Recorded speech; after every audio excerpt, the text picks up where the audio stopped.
Hei. Helsingissä itäpuolella tämmönen 6-neliöinen varasto on nyt sitten.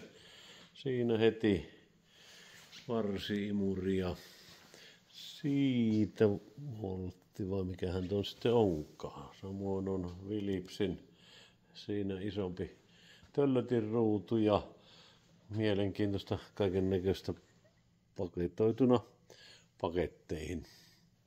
Eli on mysteerisäkkiä ja on erilaista laatikkoa ja on taidettakin. Se on nyt se täysarvotus, mitä siitä sitten pilkistää.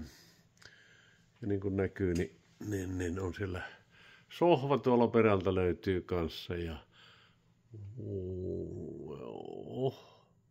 olisiko se tommonen divaanityyppi, nyt siinä on sitten lisää juttua. Mutta koko tämmönen kaikki nyt sitten tarjolla ja tästä teidän pitäisi tehdä tarjouksia. Kiitos.